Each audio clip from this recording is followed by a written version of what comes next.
PhonePe Google పేలతో ఊపేస్తున్న మన దేశంలో క్యాష్కు demand తగ్గిపోయిందా అంటే కానే కాదు. భారత్లో కరెన్సీ డిమాండ్ రాకెట్ వేగంతో దూసుకుపోతుంది. మీ జేబులో ఉన్న కాగితం నోట్లు త్వరలో చరిత్రగా మిగిలిపోబోతున్నాయా? చిరిగిపోతున్న పాడైపోతున్న కాగితపు నోట్లకు reserve bank of India check పెట్టబోతోందా? అవును, మీరు వింటున్నది అక్షరాల నిజం. భారతదేశంలో పాలిమర్ నోట్స్ తీసుకురాబోతోంది ఆర్బీఐ. అదేనండి, ప్లాస్టిక్ కరెన్సీ ప్రింట్ చేయడానికి వేల కోట్లు ఖర్చును తగ్గించేందుకు ఆర్బీఐ వేస్తున్న మాస్టర్ ప్లాన్ ఏంటి? పాట్నా, ముంబైలో జరిగిన సీక్రెట్ మీటింగ్స్లో తీసుకున్న సంచలన నిర్ణయం ఏంటి? 2012లో ఫెయిల్ అయిన ప్రాజెక్ట్ ఇప్పుడు మళ్ళీ ఎందుకు తెర మీదకు వచ్చింది? మనం రోజు వాడే 100 రూపాయల నోటు కానీ 500 నోటు కానీ కొన్నాళ్ళకి ఏమవుతుంది?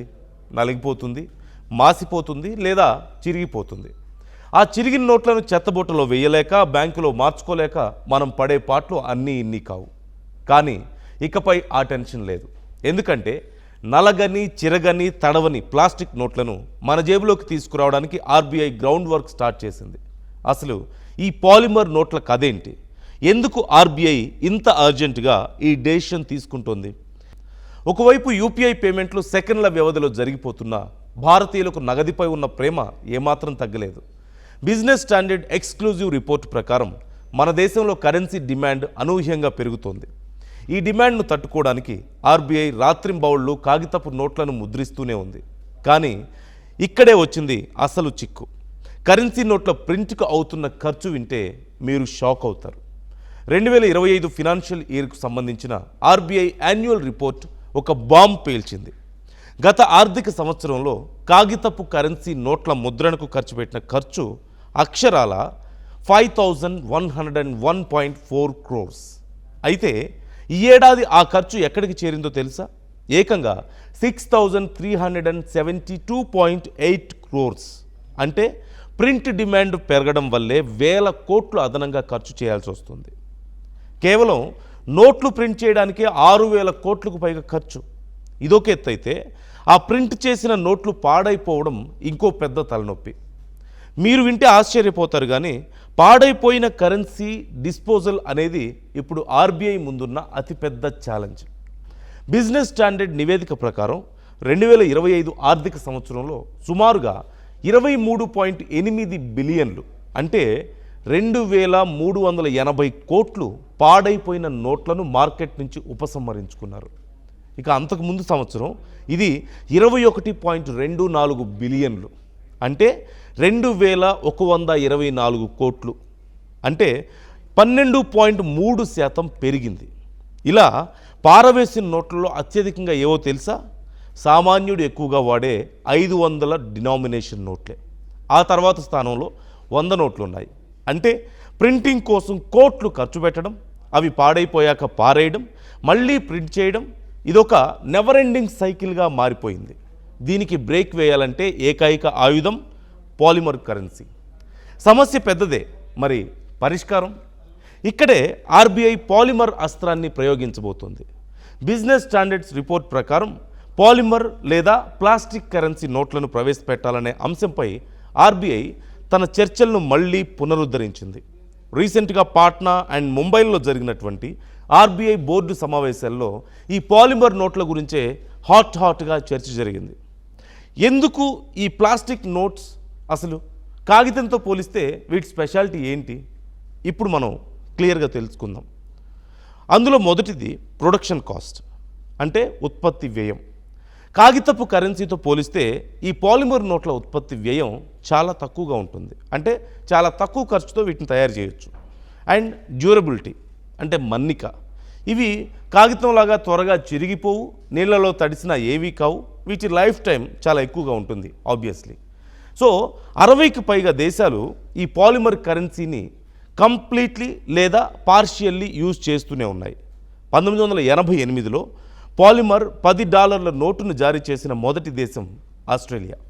అప్పటి నుంచి ప్లాస్టిక్ కరెన్సీని స్వీకరించినటువంటి ఇతర దేశాల్లో Canada, United Kingdom, Singapore, Malaysia, Thailand, Indonesia, Romania, New Zealand and Vietnam కూడా ఉన్నాయి.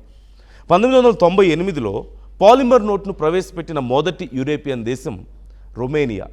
2011లో కెనడా దాన్ని అనుసరించింది. ఇండియాలో ఈ ప్రాజెక్టుకు ఆమోదం లభిస్తే మొదట 10 రూపాయలు, ఆ తర్వాత 20 రూపాయల నోట్లను తయారు చేసే అవకాశం కనిపిస్తోంది. ఇక ప్రస్తుతం వాడుకలో ఉన్నటువంటి కాగితపు నోట్లతో పోలిస్తే పాలిమర్ నోట్ల తయారీతో చాలా ప్రయోజనాలు ఉన్నాయి. అంతేకాదు ఈ పాలిమర్ కరెన్సీ నోట్లు ఇవ్వడానికి ఏటీఎం సెంటర్లకు ఎలాంటి ఇబ్బంది కూడా ఉండదు. దీన్ని చేయడానికి కావాల్సిన వనరులు కూడా ఇప్పుడు మన దగ్గర పుష్కలంగా ఉన్నాయంటూ ఒక అధికారి బిజినెస్ స్టాండర్డ్కు చెప్పారు.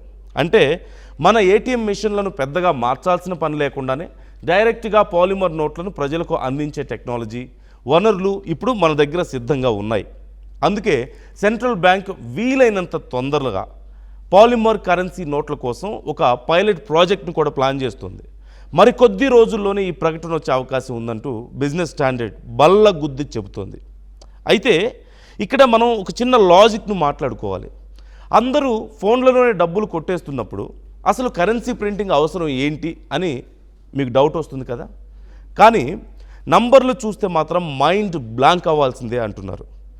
మన దేశంలో సర్క్యులేషన్లో ఉన్న కరెన్సీ చాలా వేగంగా విస్తరిస్తూనే ఉంది. మే 15 నాటికి చలామణిలో ఉన్న కరెన్సీ గతేడాదితో పోలిస్తే ఏకంగా 11.5% పెరిగింది. ఇది రికార్డు స్థాయిలో 42.86 ట్రిలియన్స్కు చేరిందంటూ బిజినెస్ స్టాండర్డ్ తన రిపోర్ట్లో చాలా క్లియర్గా మెన్షన్ చేసింది. ఇక నంబర్స్ వైజ్గా చూస్తే, సంఖ్యాపరంగా చూస్తే 2027 ఆర్థిక సంవత్సరం మొదటి 1.5 నెలల కాలంలోనే సర్క్యులేషన్లో ఉన్నటువంటి కరెన్సీ 1.15 ట్రిలియన్స్ పెరిగింది. అంటే అర్థం ఏంటి? డిజిటల్ పేమెంట్స్తో గ్రోత్ ఉన్నప్పటికీ కూడా నగదు డిమాండ్, క్యాష్ వాడకం మాత్రం ఎక్కడా తగ్గలేదు అని చాలా స్థిరంగా నిలకడగా కొనసాగుతూనే ఉంది. ముఖ్యంగా చిన్న నోట్లు ఈ మధ్యకాలంలో 10, 20 వంటి చిన్న కరెన్సీ నోట్లకు డిమాండ్ బాగా కంటిన్యూ అవుతుంది. అయితే ఇక్కడ ఒక ఇంట్రెస్టింగ్ పాయింట్ ఏంటి అంటే సర్క్యులేషన్లో ఉన్నటువంటి మొత్తం కరెన్సీ విలువలో ఈ చిన్న నోట్ల వాటా చాలా తక్కువగా ఉంది. గత 2 ఏళ్లలో మొత్తం కరెన్సీ విలువలో కేవలం 10 రూపాయల నోటు వాటా 0.7% ఉంటే 20 రూపాయల నోటు వాటా 0.8% మాత్రమే ఉంది. చిన్న నోట్లు చిరిగిపోతున్నాయి కదా అని వాటి ప్లేస్లో కాయిన్స్ అంటే నాణ్యాలను పెంచాలంటూ ఆర్బీఐ చాలా ట్రై చేసింది. కానీ ఆ ప్రయత్నాలు కూడా ఆశించిన ఫలితాన్ని ఇవ్వలేదంటూ రిపోర్ట్లో తెలుస్తోంది. జనాలు నాణ్యాల కంటే నోట్లకే ఎక్కువ ప్రిఫరెన్స్ ఇస్తున్నారట. ఇక లెక్కలు చూస్తే కాయిన్ సప్లై 2024 ఆర్థిక సంవత్సరంలో సుమారుగా 1.2 బిలియన్స్ నుంచి 2025 ఆర్థిక సంవత్సరంలో 1.5 బిలియన్స్కు పెరిగింది.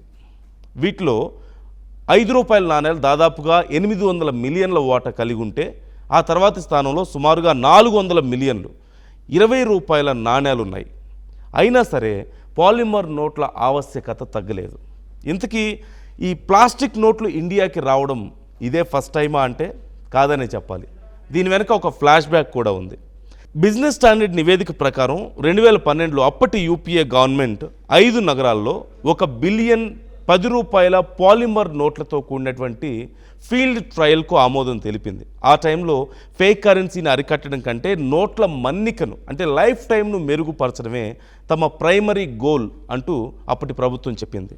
అయితే ఏమైంది ఏంటనేది తెలియదు, కానీ కొన్ని టెక్నికల్ ఛాలెంజెస్ కారణంగా ఈ ప్రాజెక్టును చివరికి మధ్యలోనే నిలిపివేశారు అంటూ తెలిసింది. సో అది విషయం.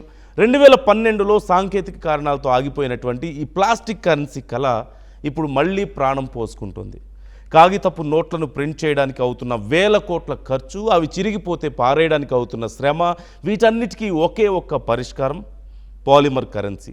ఏటీఎంలలో ఎలాంటి మార్పులు చేయకుండానే ఈ కొత్త నోట్లు మన చేతికి రాబోతున్నాయి. మరి ఈ ప్లాస్టిక్ నోట్ల రాకపై మీ అభిప్రాయం ఏంటి? కాగితం నోట్లు బెటరా, లేకపోతే చిరిగిపోని ఈ పాలిమర్ నోట్లు మంచిదని మీరు అనుకుంటున్నారా?